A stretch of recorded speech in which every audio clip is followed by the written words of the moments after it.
আবার চলে আসলাম গ্রামীণ রান্না নিয়ে।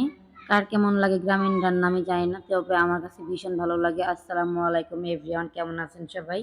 আশা করি সবাই অনেক ভালো আছেন। আজ আমি নিয়ে আসলাম কলমি শাকের রেসিপি। আমি আজকে কলমি শাক রান্না করব। চলুন ভিডিওটা দেখে নেওয়া যাক। তো আমি কিছু কলমি শাক নিয়েছি আর তার সাথে আলু কেটে নিয়েছি। আর এই যে রাইস কুকার দেখতে পাচ্ছেন, এই রাইস কুকারে আমি মসুরির ডাউল সেদ্ধ দিয়েছি। আমি এখন শাকগুলো ধুয়ে পরিষ্কার করে নেব। শাকগুলো আমি পেয়েছি, তারপরে বটি দিয়ে ছোট, ছোট করে কুচি, কুচি করে কেটে নিয়েছি।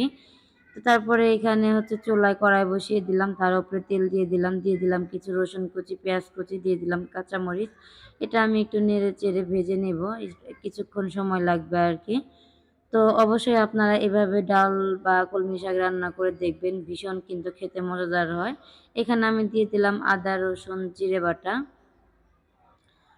আর দিয়ে দিলাম সামান্য কিছুটা চিংড়ি মাছ। আমার ঘরে চিংড়ি মাছ ছিল, তাই আমি এখানে চিংড়ি মাছ দিয়ে দিলাম। আপনারা চাইলে স্কিপ করতে পারেন। দিয়ে দিলাম লবণ, দিয়ে দিলাম ধনিয়ার গুঁড়া, হলুদের গুঁড়া, তারপর দিয়ে দিলাম সামান্য পরিমাণে পানি। আর এটা কিন্তু দেশি চিংড়ি মাছ, বাজার থেকে কিনে আনা।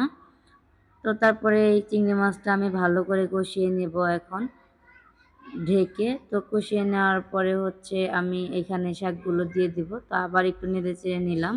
নেড়ে চেড়ে নেওয়ার পরে এখানে শাকগুলো দিয়ে দিলাম। পরিষ্কার করে ধুয়ে রাখা শাকগুলো। দেখেন কতটা সুন্দর দেখাচ্ছে শাক। মনে হচ্ছে যে কাঁচা শাকই খেয়ে ফেলি, তাই না? এরকম ভালো লাগছে কিন্তু দেখতে। তো এখন আমি এটা ভালো করে একটু নেড়ে চেড়ে নেব। আর শাক রেসিপিটা কিন্তু অনেক মানুষেরই ভীষণ পছন্দের থাকে। যেমন আমারও অনেক শাক পছন্দের। বিশেষ করে শাক, সবজি এই ধরনের সবকিছুই আমার ভালো লাগে খেতে। আমি মাছ, মাংস তেমন দিয়ে ভাত খেতে পারি না। কিন্তু শাকসবজি হলে আমি আমার ছেলে ভীষণ আ মানে পেট ভরে ভাত খেতে পারি আরকি। তো এখানে দিয়ে দিলাম মসুরির ডাউল। মসুরির ডাউল দিয়ে এখন আমি কিছুক্ষণ নেড়ে চেড়ে নেব। মসুরের ডাউল কিন্তু এটার স্বাদ কিন্তু দ্বিগুণ বাড়িয়ে দেবে। আপনারা কিন্তু অবশ্যই এখানে মসুরির ডাউলটা ব্যবহার করবেন।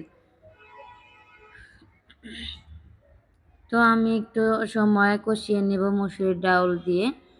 তারপরে এখানে আমি আবার কিছুক্ষণ নেড়ে চেড়ে এখন আমি এখানে পরিমাণ মতো পানি দিয়ে দিব। আর এখানে অল্প পরিমাণে পানি দিবেন। কারণ যেহেতু ডাউল সিদ্ধ করা আর শাক সিদ্ধ হতে সময় লাগে না। আলু সিদ্ধ হতে তেমন একটা সময় লাগে না। তো আমি এখানে পরিমাণ মতো পানি দিয়ে ঢেকে রান্না করে নেব কিছুক্ষণ।